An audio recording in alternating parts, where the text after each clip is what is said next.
The night I touched a world I didn't belong in. They say don't meet your heroes, because the version you built in your head can't survive the reality of who they really are. But what if reality is better? What if the person you idolized looks back at you like you're a miracle? My name is Riley Knox. I'm 21, and I've never been the guy people notice in a crowd. Not in school, not in life, not in any room where someone louder walks in. But that night, someone famous noticed me, and everything changed.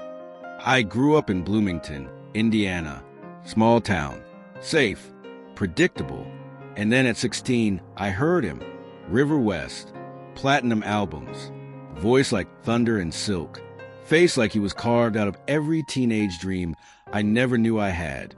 But it wasn't just the music, it was the pain behind it, the lyrics that sounded like he was breaking while singing them, like he got it, like he got me.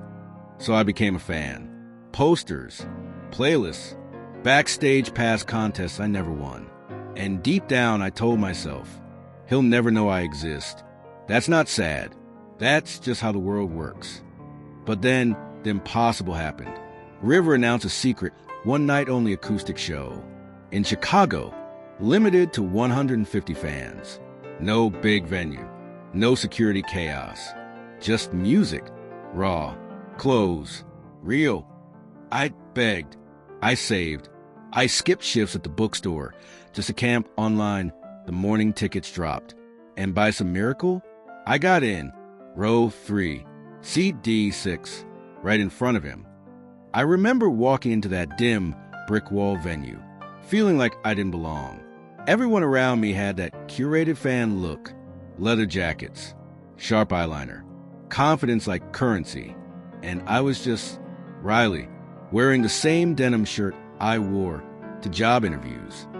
The lights dimmed, the crowd hushed, and there he was, River West. He stepped on stage, guitar in hand, hair slightly damp like he'd run his hands through it backstage. He smiled once, and the room forgot how to breathe. He sat on a tall stool, looked out at us, and said, "No lights, no frills, just truth." And then he started singing, and I swear, it felt like he was peeling back his soul. Every lyric hit like it was wrapped in bruises. Every pause felt like he was standing on a ledge. And then, in the middle of his 5th song, he looked directly at me. Just stopped playing. His fingers hovered over the strings, his mouth slightly open. And for one terrifying second, it felt like he knew me. He didn't smile, didn't wink, just looked like he was trying to place me, like I reminded him of something he couldn't name. Then he blinked, cleared his throat, and kept going. But something shifted. His voice cracked more after that. His hands trembled slightly on the chords. And I couldn't tell if I'd imagined it, or if I'd broken something sacred. After the set, people rushed the makeshift bar for merch and drinks. I didn't move. I just sat there, replaying that stare like it was a song of its own. Then a voice behind me said, "You're Riley, right?" I turned around. It was a man in all black, earpiece, tattoo peeking out of his collar. He looked like someone who carried secrets for a living. Yeah, I said, heart tripping over itself. He handed me a card. River asked if you'd come backstage. I blinked. Me? He just nodded, then walked away. No explanation, no promise, just the weight of possibility pressing down on my chest. The hallway to the green room was dim. The kind of hallway where you second-guess every life choice that brought you there. And then the door opened, and he was standing there, River, looking right at me. "You came," he said softly. I didn't know I had a choice. I tried to joke. He laughed once, quietly, then stepped aside. "Come in." The room was warm, not fancy, just personal. Candles burning on a side table, 2 bottles of water, a half-eaten protein bar. He sat on the couch and patted the seat next to him. I sat, and the silence between us buzzed with every unspoken thought I'd ever had. He leaned forward, elbows on knees.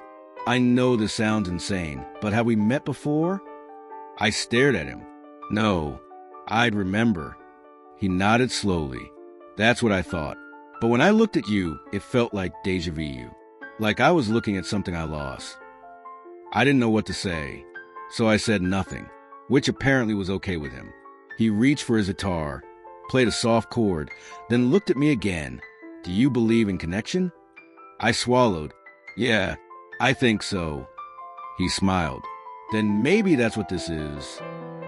We talked for an hour about everything, not just music, life, pain, loneliness, what it feels like to be in a room full of people and still feel like a ghost.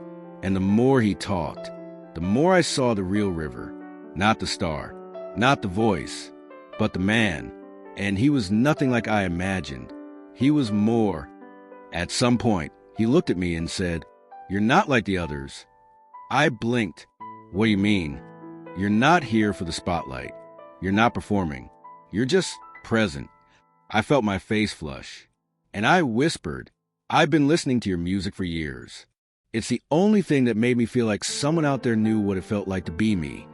He looked at me then, like I was the lyric he hadn't found yet. And then he reached out, tucked a strand of hair behind my ear, and said, I think we're about to write something neither of us saw coming. I left the venue that night with his number in my phone. No security, no cameras, no headlines, just a contact that read, River, and a voice note he sent 2 hours later.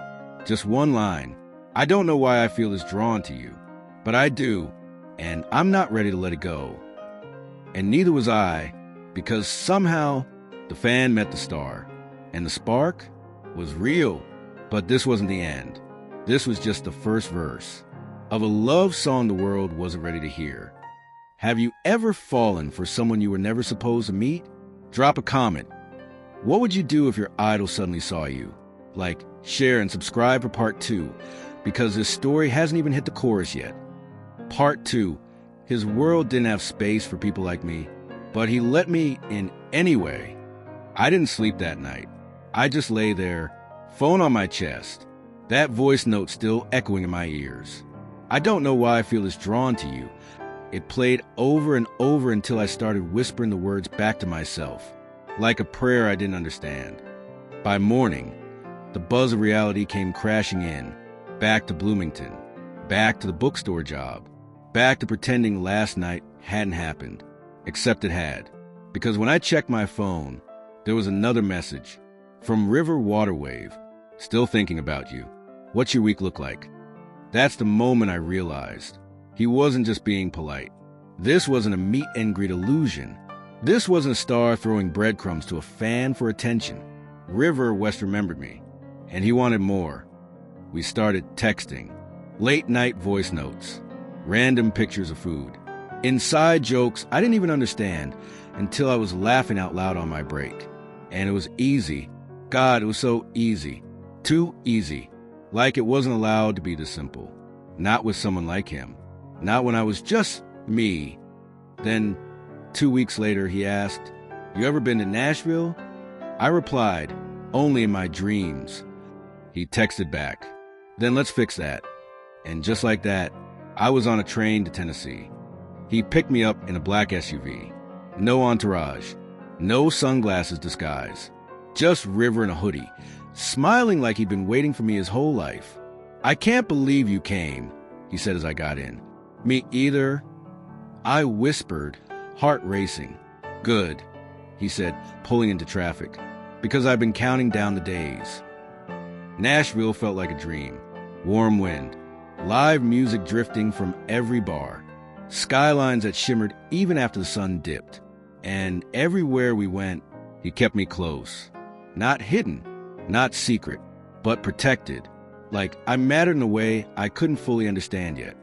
That night, we ended up on the rooftop of his condo. Just us, blanket over the railing. 2 beers sweating on the table between us. He sat cross-legged, hair wild from the wind, strumming an acoustic guitar. Not performing, just playing, softly, like the music wasn't for anyone else in the world. Just me. Why me? I asked suddenly. He paused. Why not you? I shrugged. You could have anyone. You probably have. River looked down at his hands, then back at me. People fall for the version of me they think they know. The stage, the voice, the chaos. He leaned in a little closer. You looked at me like I was human, not a headline. I didn't know what to say, so he reached across the blanket and took my hand. His thumb brushed my knuckles, and just like that, I wasn't Riley the fan anymore. I was his, even if just for that moment. The next few days blurred into something unreal. Private studio visits, midnight drives with music blaring, him making pancakes at 2 a.m. while dancing terribly in the kitchen. And then, one night, he sang for me. Just me, no mic, no crowd, no filter. He sat on the edge of his bed, guitar in his lap, and whispered, "This one's not finished, but it feels like you helped write it." And then he played, and I cried. I didn't mean to, but the way he looked at me while he sang, it was like he was choosing me over everything else in his life, even if only in that room, even if only in that verse. But nothing gold stays, not forever, not when the world wants a piece of someone like him every second of the day. The first sign came in the form of a phone call. He stepped out during breakfast to take it.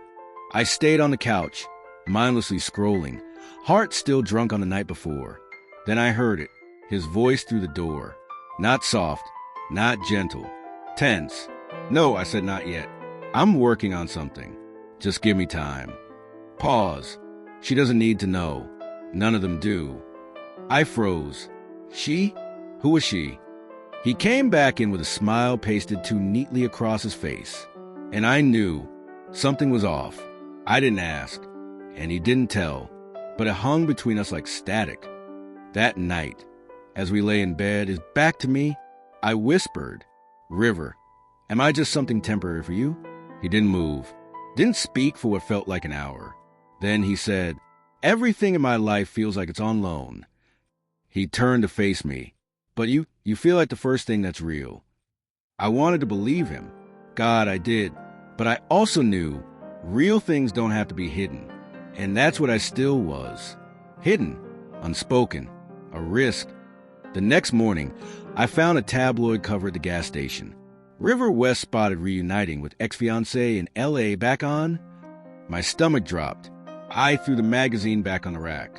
He hadn't mentioned L.A. He hadn't mentioned her. And suddenly I was back in Bloomington. Emotionally, if not physically. Invisible. Again. He texted that night.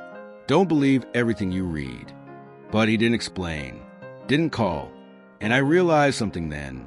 Falling for a star is like staring at the sun. It blinds you before it burns you. I didn't reply. I didn't block him. But I also didn't reach out. I just waited and waited and waited until 1 week later, a guitar case arrived at my door. No note, just a tiny piece of paper taped to the inside. It said, "You weren't a fan. You were my favorite lyric." And just like that, he was gone. Again, but not for long. Because fame doesn't sleep, and neither do secrets. And mine was about to be exposed to the entire world.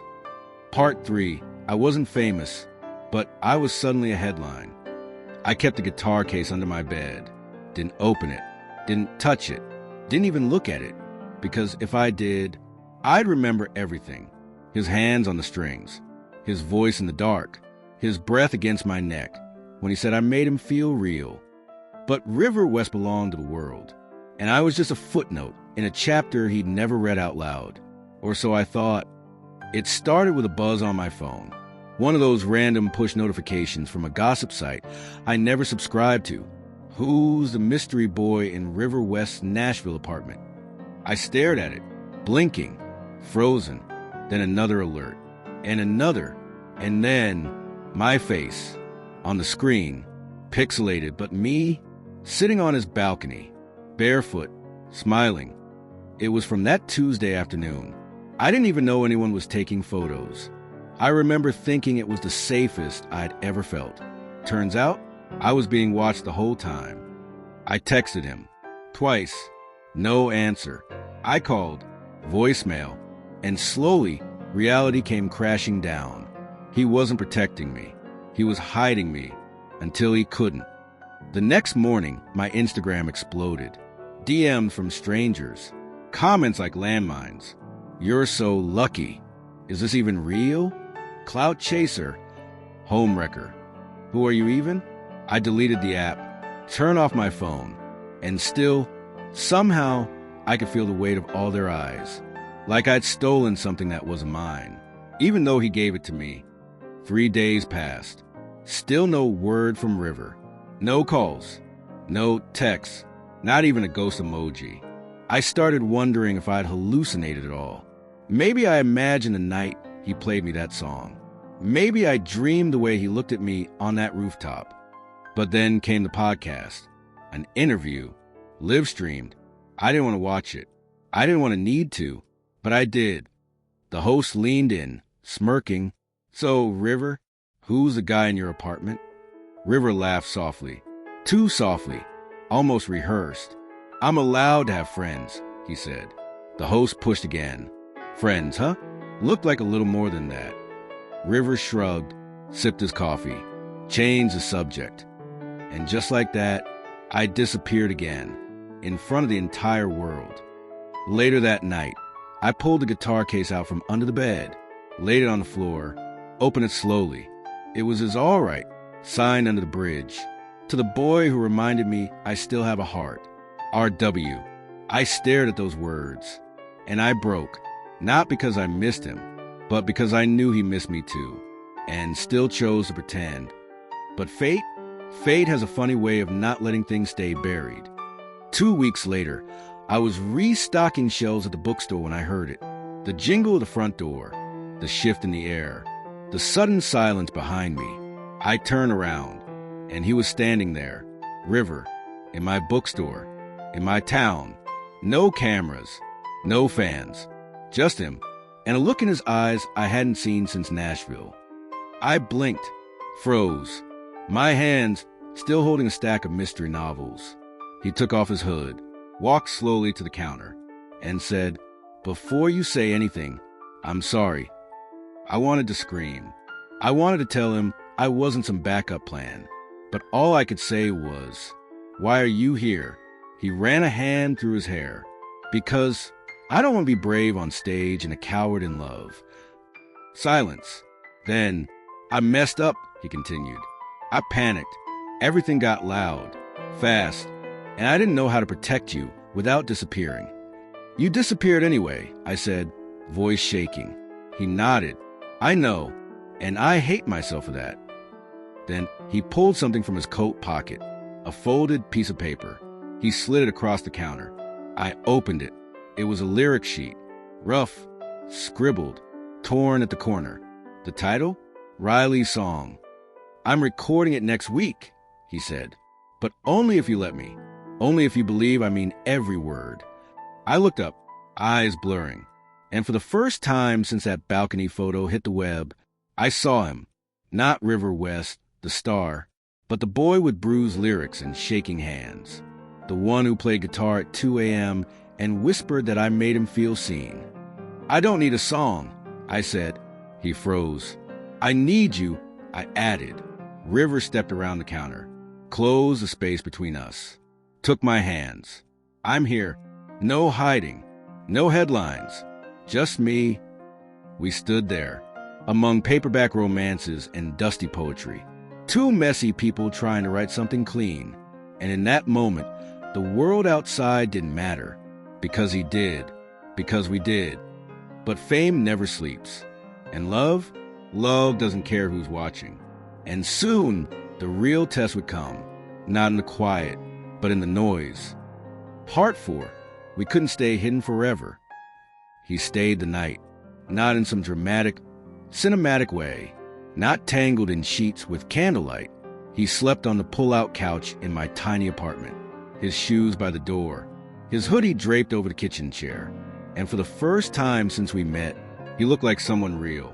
Not the version millions screamed for. Just the guy who showed up when I least expected him. The next morning, I made coffee. He sat at the kitchen table, rubbing sleep from his eyes. No makeup, No stylist, just River. And for the first time, I didn't feel like I was trespassing in his world. He was in mine. I called my manager last night. He said, "Sipping the coffee too hot."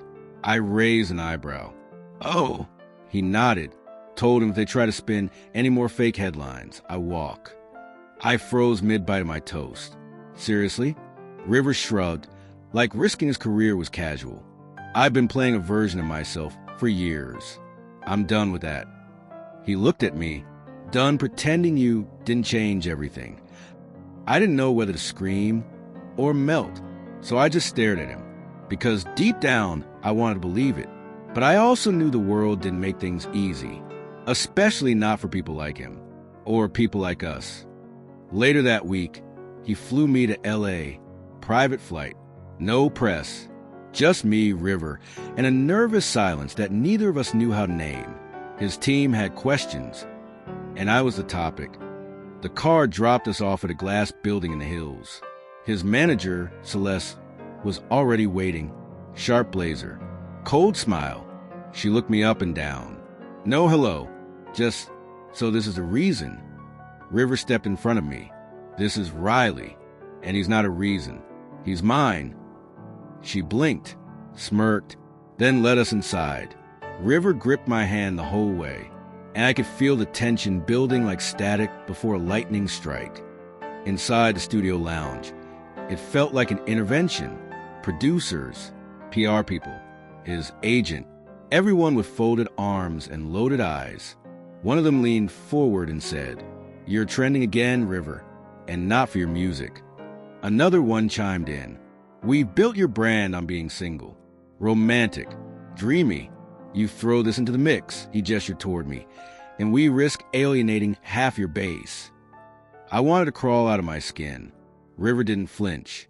He just said, calm as stone, "Then maybe it's time my base gets to know the real me."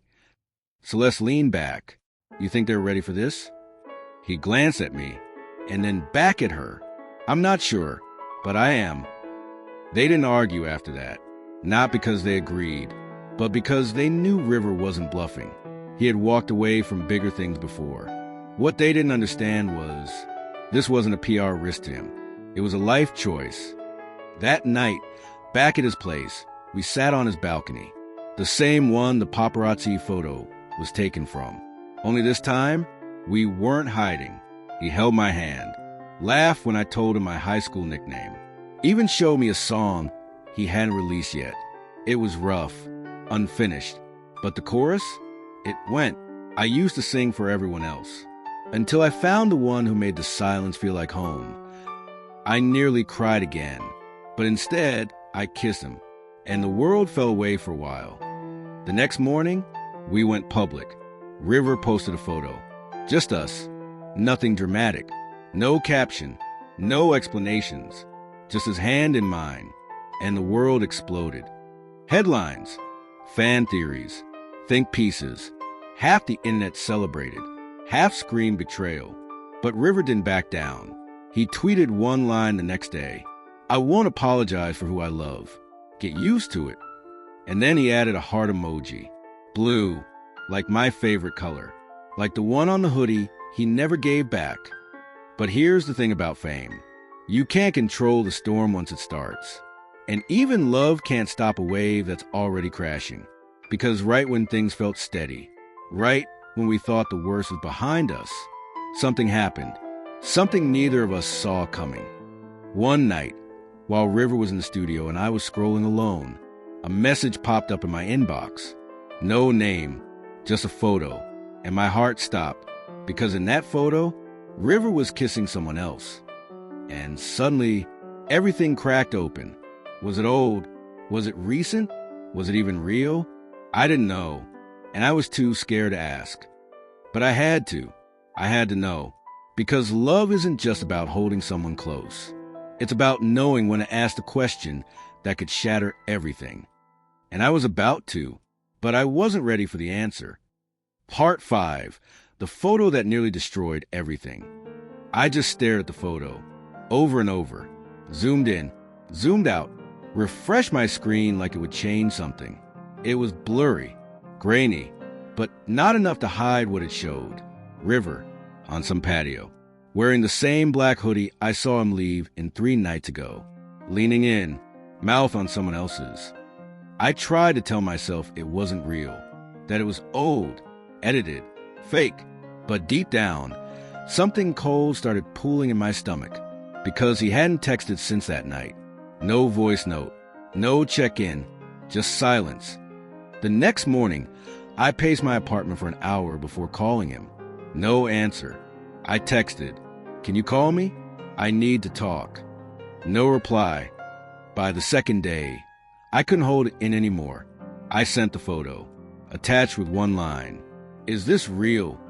10 minutes later, my phone rang. River, voice breathless, like he'd just run to find air. "Where did you get that? I need to know if it's true." Silence. Then, "It's not what it looks like." God, I hated that sentence. "Then what is it?" I asked, throat tight. He sighed. It was a goodbye. An old thing. I ran into him by accident. He leaned in. I didn't stop him fast enough. My heart cracked.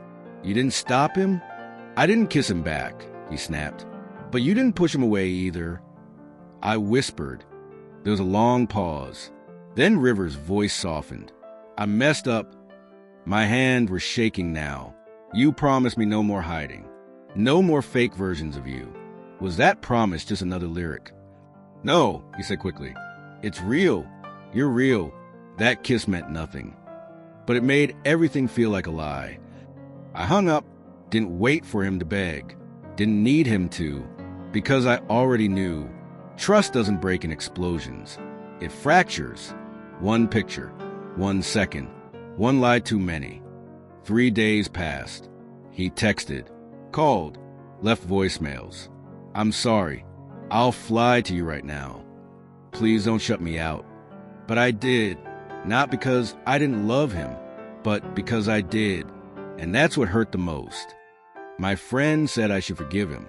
That celebrity life is messy. That no one's perfect. But they didn't see what I saw. The way he used to look at me across the balcony. The way his voice cracked when he sang that unfinished song. The way his fingers trembled when he first held mine. That River, the real one, would have told me. He would have warned me. But he didn't. And now I didn't know which version of him to believe. A week later, he showed up, in person, at my job, right in the middle of my afternoon shift. He walked in wearing sunglasses and a baseball cap like that would hide him. It didn't. Not from me. Not from the 2 girls near the register who gasped loud enough to echo. He walked straight to me, pulled off the glasses, and said, "I'm not leaving until we talk." I took my break early. We sat outside, behind the bookstore on the concrete steps. And for the first time, he looked scared. Not famous. Just human. "I didn't come to fix this," he said. "I came to own it." I didn't speak. Just stared at the cracks in the pavement. "I panicked when I saw you sent the photo," he continued, "because I knew what it looked like. And I also knew I couldn't lose you. Then why not just tell me the truth?" I was ashamed, he said. Not of the kiss. Of how easy it was to slip. How fast I forgot what mattered. He looked at me, eyes bloodshot. "You're not just a part of my life. Riley, you're the part one protect. The only thing I've ever wanted that wasn't for show." My heart ached. I wanted to throw my arms around him and say it was okay, but I couldn't. Not yet. So I said, "I don't need perfect, River. I just need honest." He reached into his jacket, pulled out something small. It was a backstage pass. Custom made. Laminate still warm. "All access, Riley. Come with me," he whispered. "On tour. For real. No hiding. No silence." I stared at it, then back at him. "I can't just drop everything." "You don't have to decide now," he said. But I had to ask, because I'd rather risk my whole career than lose the one person who never asked me to be anyone else. He stood, waited, but I didn't give him an answer. I watched him walk back through the alley, disappear around the corner, and I held the past like it was radioactive, because maybe it was. Maybe it would destroy everything. Or maybe Maybe it was the beginning of something that couldn't be destroyed. Part 6. I said yes, but I wasn't ready for what came with him. The past sat on my desk for 2 days.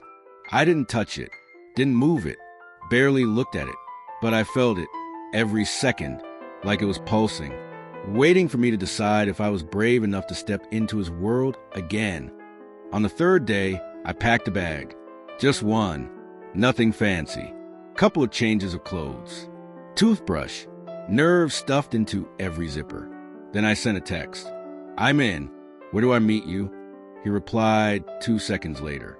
Detroit. Friday. I'll have someone at the airport. Just like that, I was going on tour with River West. The airport felt surreal. Every footstep sounded louder. Every announcement sharper. Every face felt like it could recognize me, even though no one did, because I wasn't famous. Not like him, not even close. But I was flying toward his orbit again, knowing full well I could burn. A driver met me at the gate. Sunglasses, black coat, River's name on a sign, like this was a movie.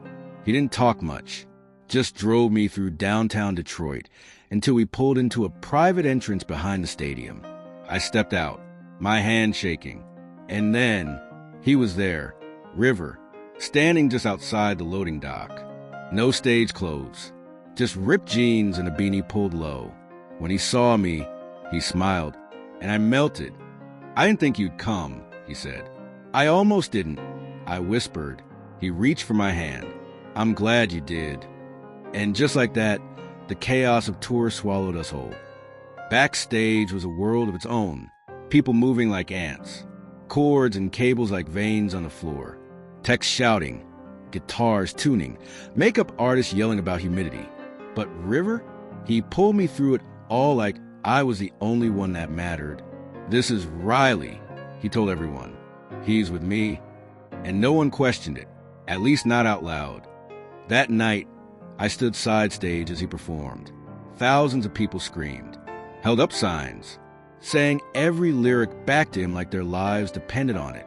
But he only looked at me once, during the second chorus of his newest song, the one he hadn't released yet, Riley's song.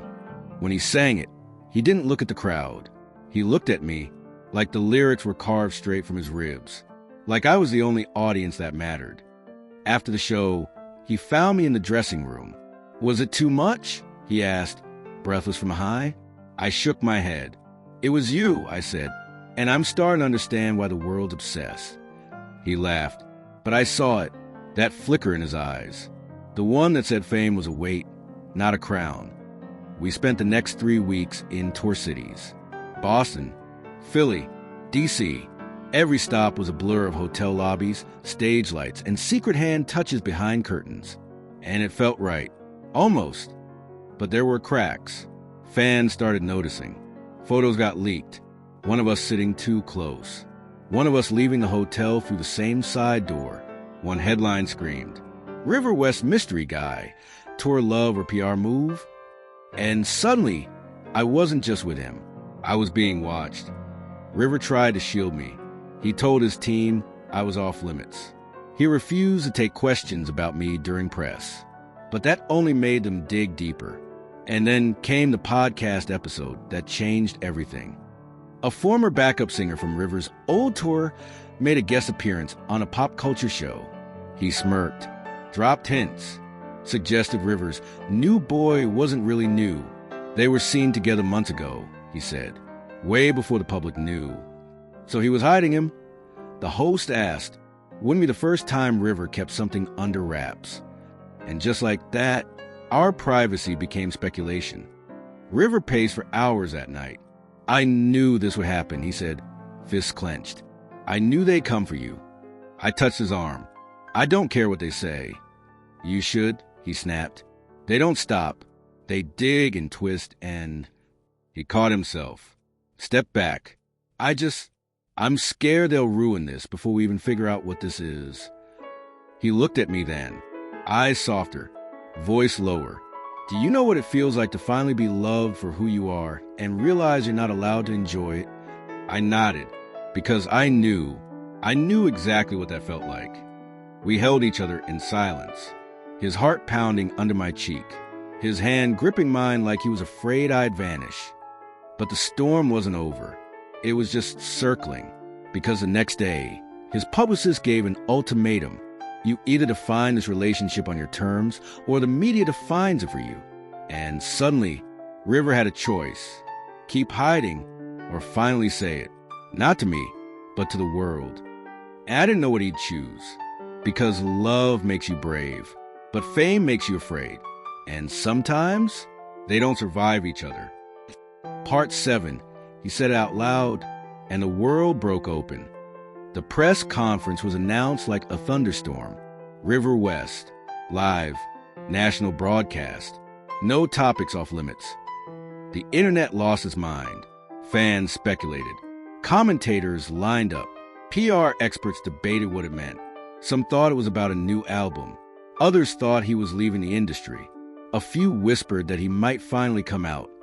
But I knew, even before he told me, I knew what it was about, because the night before, he took my hand in our hotel room, looked me straight in the eye, and said, "I'm not letting them rewrite this story anymore.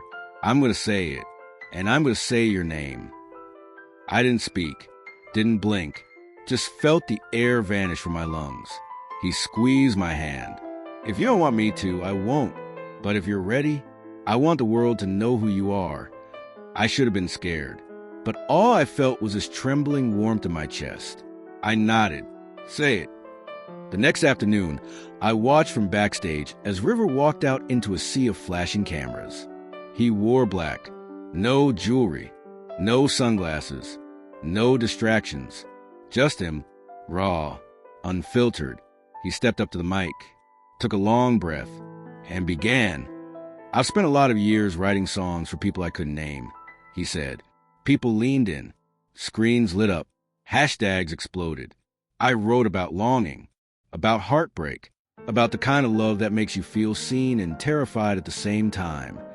He looked down for a moment, then back up. And this past year, I found that love. The room went completely still. You could hear the shutter of a single camera click. I fell in love with someone who reminded me that fame is not freedom, that applause is not affection, that being known isn't the same as being understood. He smiled then, soft, certain. His name is Riley. He's not a celebrity. He's not a secret. He's the reason I remember why I started writing music in the first place. My knees almost gave out. Someone next to me gasped. River kept going. "I don't care what the headlines say. I don't care if it costs me half my fan base. This is who I am, and he's who I love."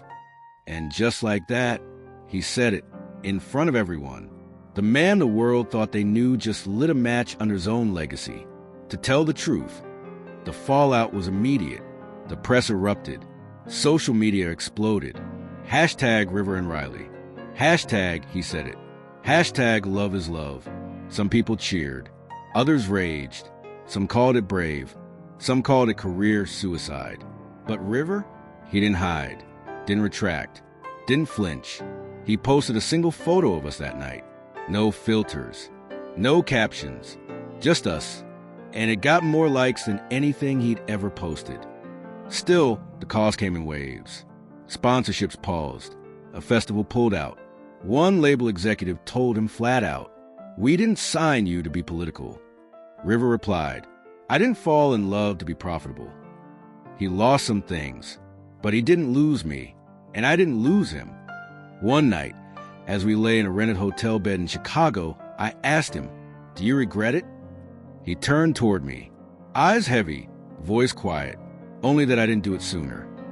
Then he kissed me like the world wasn't watching anymore, because for the first time in a long time, it wasn't. But just as we began to feel peace, a new threat arrived, not from headlines, not from fans, but from someone closer. Someone who knew River before the fame, before the stage, before me. A letter arrived, no return address, just 2 sentences. You think you know who he is, but you don't know everything. Attached, a single photograph. River, maybe 17, standing with a boy who looked just like him, holding hands in a parking lot. I didn't recognize the other guy. But River did, and when he saw it, his face went pale. His hands started to shake. I asked him carefully, "River, who is that?" He stared at the photo for a long time, then whispered, "That's the boy I loved before I ever knew how to love out loud, and the boy who destroyed everything." And just like that, the past he thought he'd buried was clawing its way to the surface. And I realized his biggest secret wasn't me. It was someone else. Part 8. When his past almost took him away from me. He stared at the photo like it held a ghost. I didn't speak, just waited, because sometimes the worst answers come when you ask nothing at all. Finally, River sat down, placed the photo on the coffee table, like it might bite him. His name was Jesse. We were 17. Same school, same secret. His voice was low, flat, like the memory had carved him hollow. "We used to meet behind the gym," he said. "Holding hands felt like flying, but back then it could also get you killed." I listened, barely breathing. He went on. "Jesse's dad found a note I wrote him once, dragged him out of school. Next thing I knew, he was gone. No calls, no goodbye, just vanished." He swallowed hard. I found out years later he'd been sent to some conversion place, one of those pray-to-get-away rehabs. I felt the sting behind my eyes, but I didn't cry. Not yet. "He was never the same," River said. "He reached out once, after my first album blew up. He said I owed him. Said I'd used our story in my music and left him to rot." River looked at me, eyes glassy. He wasn't wrong. I did leave him behind. I reached over, took his hand. "You were a kid, River, scared, alone, just like he was. That doesn't make you his villain." He blinked hard. "That photo, it's not just a reminder. It's a warning. If Jesse's back, he's not here to forgive me. He's here to ruin what I have now." I squeeze his hand tighter. Then we face it, together. Over the next few days, the letter haunted us. No return address, no phone number, just that image and the weight of unfinished pain. Then one morning, River's assistant said a man had shown up outside the venue, claimed he had history with the artist. River's face went white. I stood up, already reaching for my coat. "Let me talk to him." "No," River said. "I have to." They met in the alley behind the venue. It was cloudy, quiet, like the world was holding its breath. I watched from the back door. Jesse was older now, taller than River, colder. He didn't smile when he saw him, didn't move, just said, "You owe me." River didn't argue, didn't plead. "I know," he replied, "but not like this, not with threats, not with ghosts." Jesse pulled out another photo, a handwritten lyric sheet from a song River had released 3 years ago. "These were my words," Jesse said. "No, they were our memories," River whispered. "But you made them into money," and I got silence. The tension cracked. I thought fists would fly, but instead, River stepped forward and hugged him, tight, real, not for show. "I'm sorry, Jesse, for surviving, for moving on, for writing our ending without your permission." Jesse didn't hug back, but his face softened. "I don't want your spotlight. I just wanted you to say it." River nodded. "I loved you. Then. I did. But I love him now." He looked over his shoulder, right at me, and that one look said everything. Jesse turned to leave, and just before walking away, he said, "Make sure you don't leave this one behind." And then he was gone, just like before, but this time with no hate in his eyes. Backstage that night, River came up behind me, arms around my waist, voice low against my neck. "You stayed." "Of course I did," I whispered. "This time you didn't push me away." That night, River played the last concert of the tour, right before the final song. He stopped and spoke into the mic. "This one's for the boy I once loved in silence, and the one I now love out loud." He pointed toward me in the wings. Spotlight shifted. Cameras flashed. But I didn't look away, Because in that moment, I wasn't a fan anymore. I wasn't a secret. I was his. After the show, we sat on the rooftop of the hotel. City lights below, fame behind us, and a quiet future ahead. River leaned his head on my shoulder. You know what scares me most? What? That I could have spent my whole life singing to the wrong audience. I kissed his forehead. You didn't. You just hadn't met the right one yet. We didn't need fireworks, or headlines, or another confession. Because this was a real ending. No more hiding. No more almost. Just us. Two boys. One stage. And a love too loud to whisper anymore.